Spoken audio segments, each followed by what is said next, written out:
Pada zaman dahulu, di pondok kecil di hutan, hiduplah ibu kambing dan anak-anaknya dengan bahagia. Anak-anak kambing itu sangatlah lucu. Mereka terlihat seperti mainan. Ibu kambing, seperti ibu lainnya, mencintai anak-anaknya. Dia melindungi mereka dari hewan liar di hutan. Suatu hari, sebelum pergi mencari makanan, ibu kambing memanggil semua kambing dan berkata, "Anak-anakku sayang, aku akan pergi ke hutan. Jangan bukakan pintu untuk siapapun. Jika serigala masuk ke rumah, dia akan memakan kita semua hidup-hidup. Dia sangat licik, dia akan menyamar menjadi apapun dan mencoba menipu kalian." Jadi bagaimana kami akan mengenalinya? Serigala bersuara serak dan aku punya suara yang lembut dan indah. Jadi kau bisa segera mengenalinya dari suaranya yang berat dan serak. Saat akan pergi, ibu kambing ingat satu hal. Dia berbalik ke anak-anaknya. Satu lagi, kaki serigala berwarna hitam dan aku putih. Kalian juga bisa mengenalinya dari kakinya. Jangan khawatir, Bu. Kami bisa menjaga diri sendiri. Kami bisa diandalkan. Ibu kambing mencium anak-anaknya satu persatu, lalu pergi ke hutan. Serigala mengawasi mereka dari jauh. Ketika dilihatnya ibu kambing pergi, dia menunggu sebentar, lalu datang ke pintu pondok dan mengetuk pintunya. Siapa itu? Anak-anak, buka pintunya. Ibumu di sini. Aku membawakan makanan enak untuk kalian. Tetapi anak-anak kambing langsung mengenali suara serak serigala. Tanpa membuka pintunya, mereka berteriak. Kau bukan ibu kami. Suara ibu kami manis dan lebih indah. Kau adalah serigala. Kau tak bisa menipu kami. Serigala sangat marah karena tak bisa menipu anak-anak kambing. Jadi dia pergi ke toko, membeli kapur besar dan memakannya. Kini suaranya terdengar jadi lebih lembut. Lalu dia kembali ke pondok dan mengetuk pintu lagi.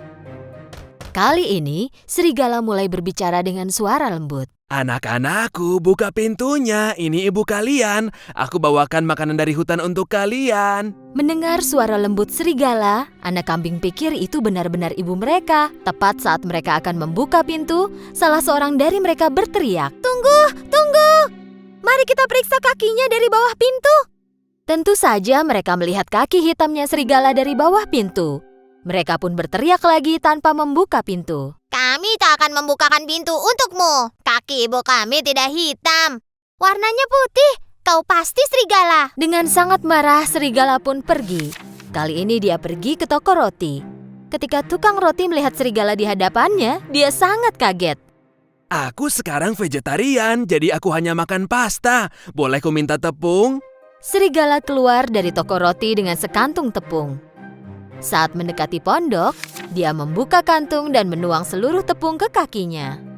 Sekarang kakinya putih semua. Serigala licik itu mengetuk pintu pondok untuk ketiga kalinya. Anak-anakku, buka pintunya. Ini ibu kalian. Aku membawakan makanan untuk kalian dari hutan. Tunjukkan dulu kakimu, jadi kami tahu kalau kau ibu kami. Serigala menunjukkan kakinya yang dilumuri tepung. Saat anak-anak kambing melihat kakinya, mereka percaya bahwa itu ibu mereka, lalu membukakan pintu. Dan apa yang mereka lihat? Serigala berdiri tepat di hadapan mereka. Anak kambing tidak tahu harus berbuat apa. Mereka mulai berlarian, berteriak. Tidak usah lari, akan kutangkap kalian semua. Salah satu anak kambing sembunyi di kolong meja. Yang kedua masuk ke kolong tempat tidur. Yang ketiga pergi ke cerobong asap. Yang keempat sembunyi di dapur. Yang kelima masuk ke dalam lemari. Yang keenam sembunyi di balik gorden. Dan anak kambing ketujuh masuk ke dalam jam raksasa di dinding. Tapi serigala licik sangatlah cepat. Dan satu persatu dia menangkap semua anak kambing. Kemari, jangan lari. Akan kutangkap kalian semua. Stop! Satu-satunya yang tidak dapat dia temukan adalah kambing yang bersembunyi di dalam jam. Dia sudah kenyang jadi tak meneruskan mencari kambing ketujuh lalu pergi. Ada halaman besar tak jauh dari pondok itu. Serigala berbaring di bawah pohon dan mulai tidur dan mendengkur. Tak lama kemudian, ibu kambing pulang. Saat dia lihat pintu terbuka, dia tahu ada hal buruk terjadi dan mulai berteriak. Anak-anakku.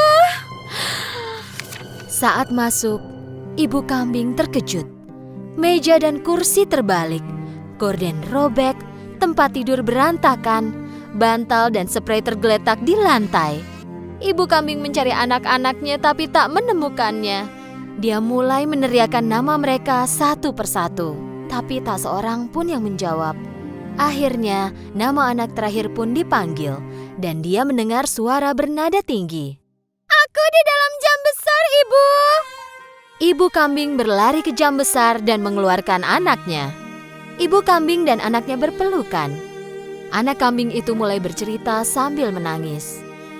Serigala datang menyamar. Kami pikir itu ibu, lalu membukakan pintu. Dia memakan semua saudaraku.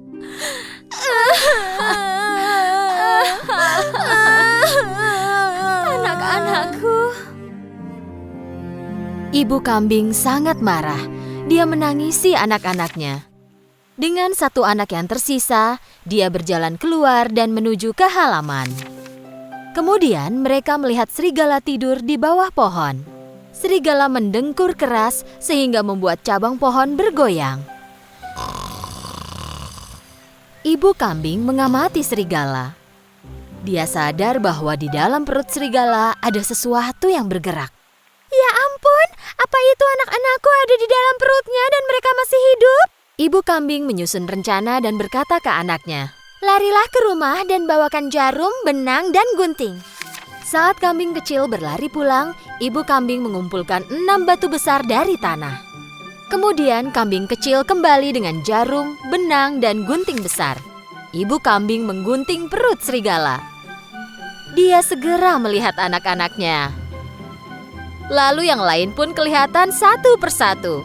Mereka semua sehat. Ibu kambing tak bisa menahan diri karena gembira. Semua anak kambing memeluk ibu mereka dengan sukacita. Ibu, kami mencintai ibu. Kami mencintaimu. Yeay. Kami mencintaimu. Mereka semua sangat senang. Anak-anakku, kalian selamat. Ibu kambing menaruh batu yang dia kumpulkan ke dalam perut serigala dengan hati-hati. Lalu menjahit perut serigala dengan jarum dan benang. Serigala tertidur nyenyak sehingga tidak merasakan apa-apa. Serigala tidak bergerak. Ibu kambing dan anak-anaknya segera kabur. Ketika serigala bangun, dia berdiri. Perutnya sakit sekali. Dia pikir mungkin karena dia makan terlalu banyak kambing. Karena perutnya penuh batu, dia jadi sangat haus. Dia menuju ke sungai untuk minum air. Tapi saat berjalan, batu-batu di perutnya saling berbenturan. Perutku terasa berat dan penuh. Seolah-olah semua kambing itu berubah jadi batu. Serigala ingin berlutut dan minum air. Karena batunya sangat berat, dia hilang keseimbangan dan terjatuh ke air. Tolong, aku tenggelam, tolong. Berteriak minta tolong, tapi tak ada yang menolongnya. Serigala tak sanggup menahan berat batu itu lagi dan tenggelam. Saat melihat apa yang terjadi, ibu kambing dan anak-anaknya berlari ke sungai. Serigala mati. Yeay! Serigala mati. Mereka menari dan melompat dengan bergandengan tangan. Sejak saat itu, ibu kambing dan ketujuh anaknya hidup damai dan bahagia di pondok mereka di hutan. Zaman dahulu kala, hiduplah seorang anak perempuan. Anak perempuan ini selalu memakai tudung merah. Itulah mengapa semua orang memanggilnya si tudung merah. Sayang. Ya, Ibu. Nenekmu kan sedang sakit. Maukah kau membawakannya kue dan herbal segar yang kupetik dari hutan? Tentu saja aku mau, Bu. Anak perempuan itu tentu saja dengan tudung merahnya memulai perjalanannya ke rumah nenek. Jangan meninggalkan jalan di hutan kelinci ya sayang, kata ibunya ketika dia pergi. Si tudung merah mulai berjalan di dalam hutan sambil bernyanyi dengan riang. Aku penasaran kenapa disebut hutan kelinci. Aku tidak melihat kelinci di sepanjang jalan. Si tudung merah tiba di jalan yang dipenuhi bunga-bunga. Ada berbagai macam bunga warna-warni. Aku harus memetik bunga untuk nenek. Dia pasti senang. Sementara si tudung merah memetik bunga, dia tidak menyadari bahwa dia telah melenceng dari jalannya. Pada saat itu, dia mendengar suara yang berasal dari semak-semak. Tiba-tiba, seekor serigala jahat mendekatinya dari depan. Si tudung merah sangat takut ketika melihat serigala tepat berada di hadapannya. Dia menjatuhkan keranjang yang dia bawa. Serigala melompat mendekatinya dan mengumpulkan kue yang dijatuhkan si tudung merah. Dan mengembalikannya ke si tudung merah. Si tudung merah kaget dengan tindakan serigala yang tidak terduga itu. Terima kasih. Kau mau kemana, anak kecil? Ke rumah nenekku, rumah kuning yang ada di ujung hutan ini. Dia sedang sakit, jadi aku membawakan kue dan herbal sehat untuknya. Benarkah? Ngomong-ngomong, kau bisa memanggilku si tudung merah seperti orang lain. Aku akan pergi duluan dan memberitahu nenekmu bahwa kau sedang menuju rumahnya, jadi kau bisa melanjutkan untuk memetik bunga yang cantik ini. Tepat saat itu, serigala mendengar letusan senapan pemburu yang datang dan lari secepat yang dia bisa.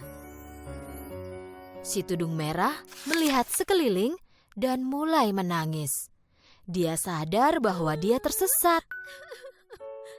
Mendengar suara tangisannya, pemburu datang dan mendekati si tudung merah.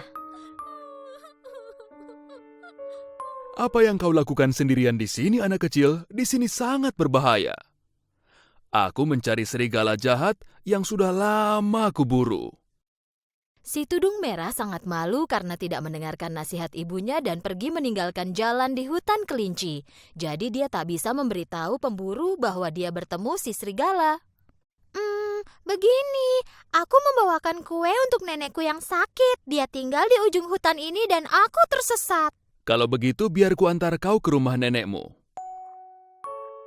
Mereka mulai berjalan bersama-sama. Dan tepat saat itu, serigala mengambil jalan pintas dan berhasil tiba dengan cepat di rumah nenek. Serigala mengetuk pintu. Nenek berteriak dari dalam rumah. Siapa itu? Serigala dengan mengubah suaranya menjawab. Ini aku, Nek, si tudung merah. Aku membawakanmu kue dan herbal segar dari hutan. Pintunya tak terkunci, sayang. Masuk saja. Serigala tersenyum dan langsung masuk melalui pintu yang terbuka.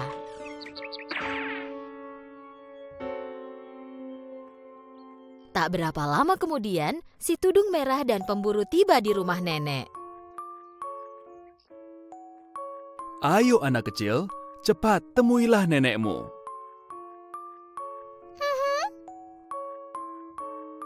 Pemburu pun kembali pulang. Si tudung merah mengetuk pintu.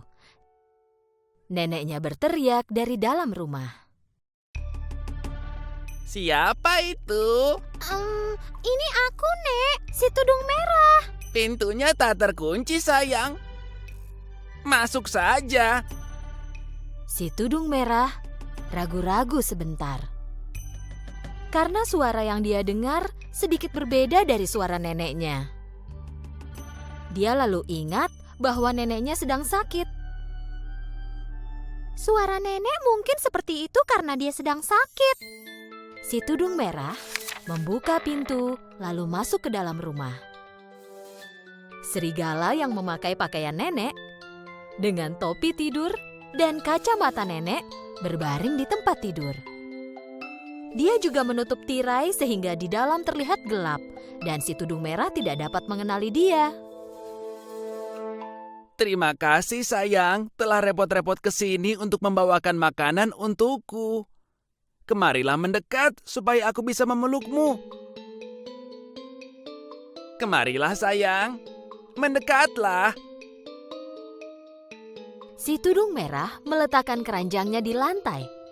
Tapi dia tidak mendekat ke tempat tidur. Karena neneknya terlihat berbeda. Kenapa tanganmu sangat panjang, Nek? Supaya aku bisa memelukmu dengan lebih baik. Kenapa telingamu besar sekali? Supaya aku bisa mendengarmu dengan lebih baik. Tapi kenapa matamu besar sekali? Supaya aku bisa melihatmu dengan lebih baik. Kenapa gigimu terlihat tajam sekali, Nek? Supaya aku bisa memakanmu dengan lebih baik.